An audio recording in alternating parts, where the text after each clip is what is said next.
बिस्मिल्लाहिर्रहमानिर्रहीम। अस्सलाम वालेकुम। अल्लाहुम्मा सल्लि अला सय्यिदिना मुहम्मदिन व आलिहि वसहबिहि वसल्लम। Welcome to my YouTube channel. इस वीडियो में हम आने वाले वीक का euro USD, GBP USD, USD JPY, GBP JPY और बीटीसी का टेक्निकल एनालिसिस करने की कोशिश करेंगे, जो कि ये वीक स्टार्ट हो रहा है 14 जुलाई से लेकर 18 जुलाई तक। इस वीक में इन पेयर्स की क्या मूवमेंट हो सकती है, इसका हम टेक्निकली जायज़ा लेने की कोशिश करेंगे। ये मेरी वीडियो जस्ट एजुकेशनल पर्पज़ के लिए, आपने इसको फाइनेंशियल एडवाइस के तौर पर नहीं लेना। अगर आप पहली बार मेरी वीडियो देख रहे हैं तो मेरे चैनल को सब्सक्राइब और लाइक कर दें, ताकि आने वाली इस तरह की इन्फॉर्मेटिव वीडियो आपको मिलती रहे।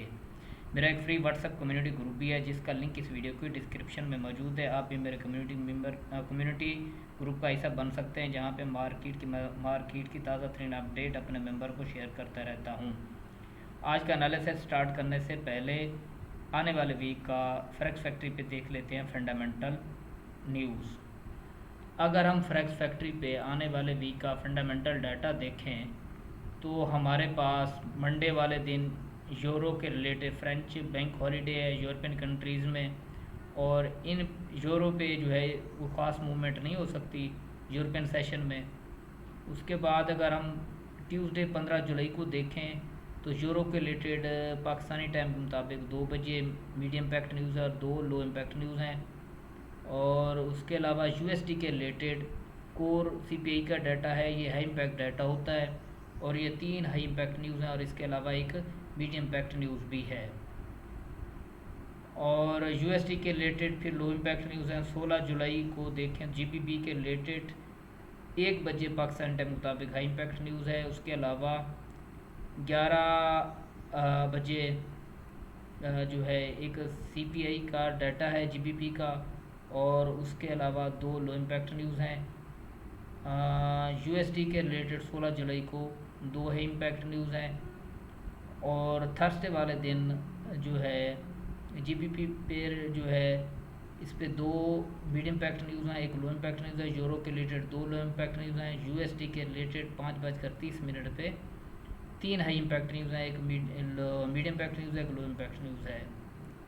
उसके अलावा हम देखें फ्राइडे वाले दिन तो यूएसडी पे एक मीडियम लो इम्पैक्ट, एक मीडियम इम्पैक्ट न्यूज़ है। और इसके अलावा यूरो के रिलेटेड जो है 3 लो इम्पैक्ट न्यूज़ हैं। यूएसडी के रिलेटेड 5:30 पे एक low impact, 2 low impact news हैं, और 7 बजे 2 मीडियम इम्पैक्ट न्यूज़ हैं। ये था आने वाले वीक का फंडामेंटल डाटा।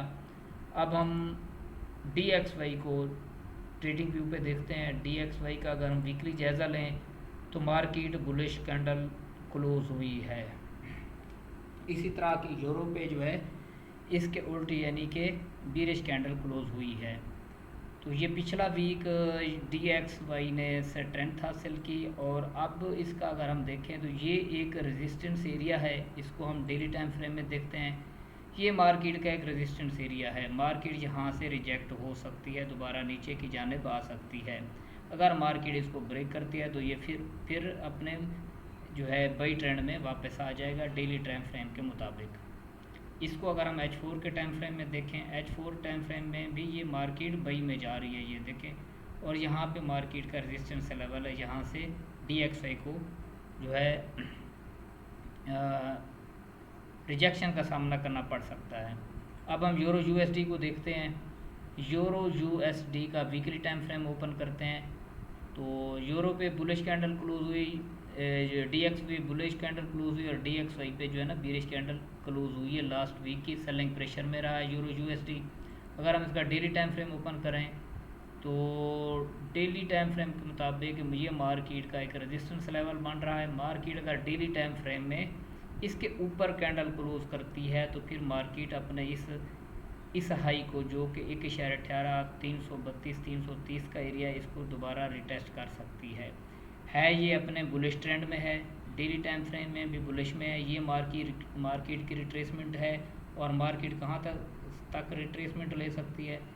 अगर हम देखें तो हमारे पास बाइंग लेवल जो आ रहा है नेक्स्ट वीक में है, फ़िलहाल ये सेलिंग प्रेशर में हमारे पास बाइंग लेवल यूरो पे आ रहा है।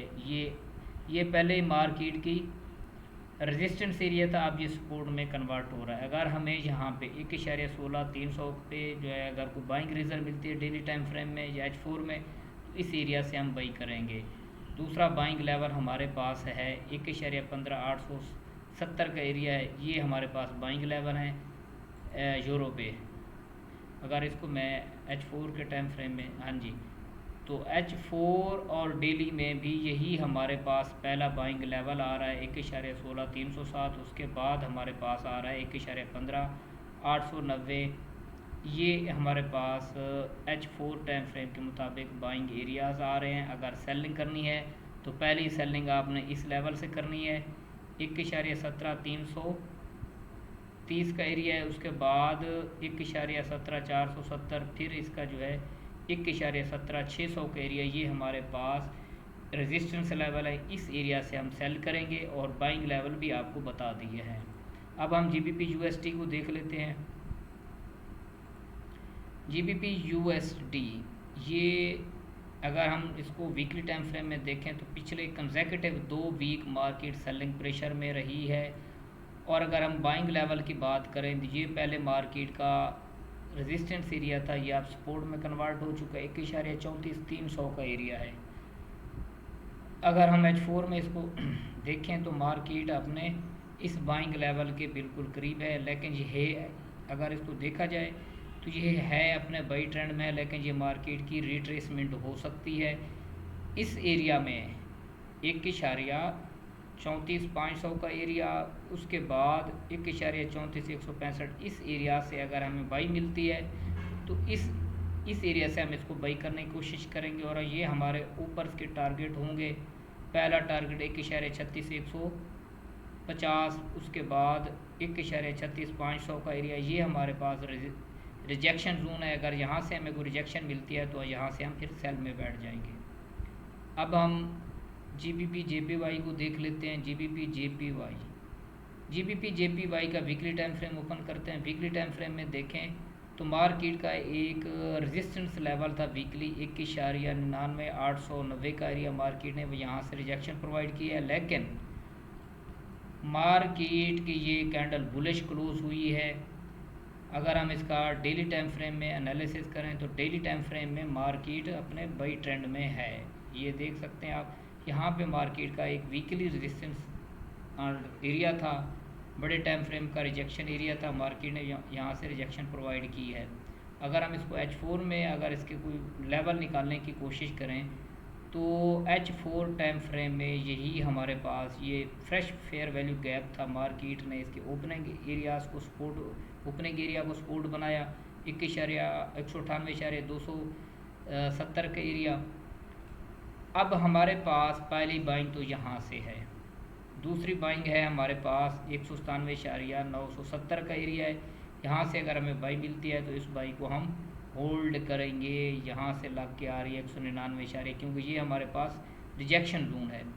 अगर इस एरिया से मार्केट हमें सपोर्ट प्रोवाइड नहीं करती छोटे टाइम फ्रेम में, M15 में, H1 में, तो फिर हम यहाँ से इस एरिया से इसको बाई करने की कोशिश करेंगे, जो कि है 196.814 का एरिया है। यहाँ से हम इसको बाई करने की कोशिश करेंगे। अब हम आ जाते हैं USD JPY पे। USD JPY,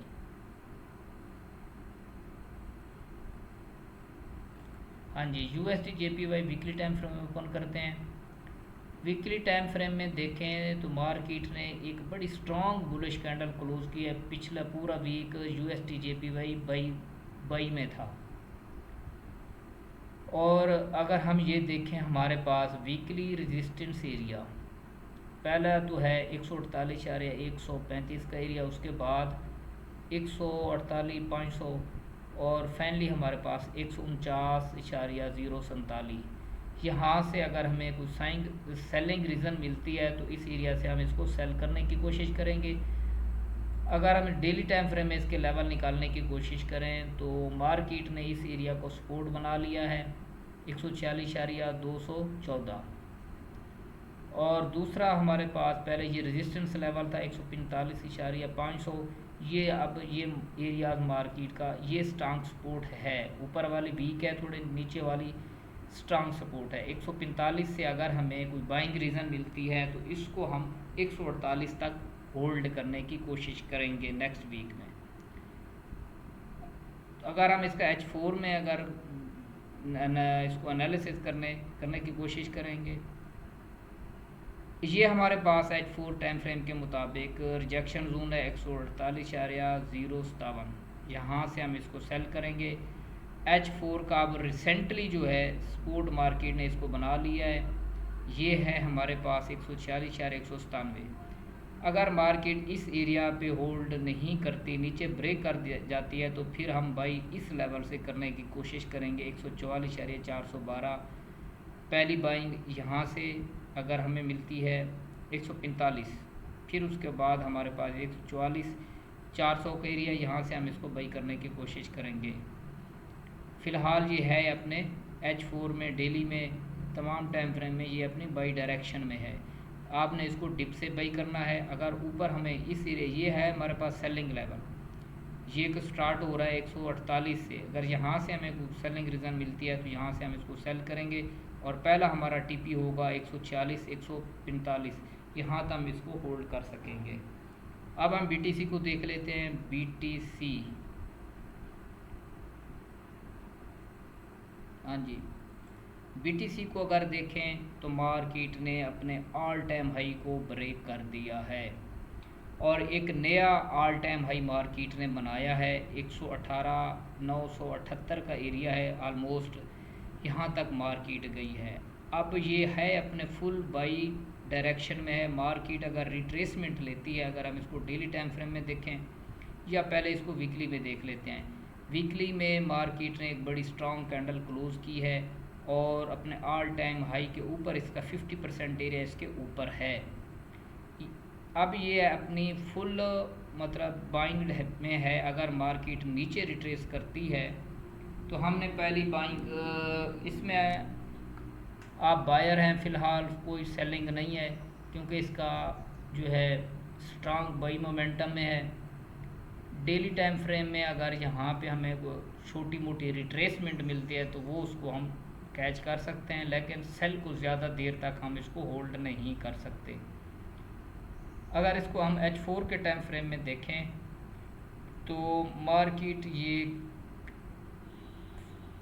थर्सडे वाले दिन से बाई में गई है।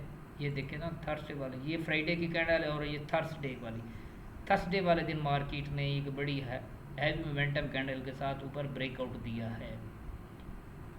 अब अगर हमने बाई करना है तो ये हमारे पास अच्छा बाइंग लेवल है क्योंकि ये पहले मार्केट की रेजिस्टेंस सपोर्ट भी बन चुकी है और यहाँ पे मार्केट फेयर वैल्यू गैप बना के जा रही है। और अगर हमें इस एरिया से बाई मिलती है जो कि आ रहा है 112,673, इस एरिया से दूसरी बाइंग 112, 127, 111,670, इसके नीचे छोटा सा स्टॉप लॉस लगा के आप इसको लॉन्ग टर्म के लिए इसको बाई कर सकते हैं। मुमकिन है मार्केट 1,25,000 तक जाए या इससे भी ऊपर जा सकती है। BTC पे फ़िलहाल कोई सेलिंग नहीं है, आपने इसको एवरीडे पे बाई करने की कोशिश करनी है और बाइंग अगर करनी भी है नीचे मार्केट को अपने रिट्रेसमेंट करने दें। हाँ, जो सीनियर ट्रेडर हैं, एक्सपर्ट हैं, वो स्मॉल टाइम फ्रेम में इसको जो है यहाँ से अगर कोई सेलिंग रीज़न मिलती है तो आप इसमें सेलिंग में स्कैल्पिंग कर सकते हैं। अब इस एरिया में हम इसको बाई तो नहीं कर सकते, बाई करना है तो हम निचले लेवल से करेंगे। इस एरिया से हम सेलिंग में स्कैल्पिंग कर सकते हैं। अगर ये एरिया ब्रेक हो गया तो फिर मार्केट अपना न्यू ऑल टाइम हाई बना सकती है। मेरी यही प्रेफरेंस है कि आपने जो आपको लेवल बताए हैं उन एरिया से आप इसको बाई कीजिएगा और स्कैल्पिंग करनी भी है। छोटा सा ऊपर आप स्टॉप लॉस लगा के इस पर छोटी छोटी स्कैल्पिंग कर सकते हैं सेलिंग में। और लॉन्ग टर्म के लिए ये जो आपको लेवल बताए हैं इन एरिया से आपने इसको बाई करना है। ये था हमारा टेक्निकली एनालिसिस। उम्मीद है वीडियो आपको पसंद आएगी। मिलते हैं नेक्स्ट वीडियो तक, तब तक अल्लाह हाफिज़।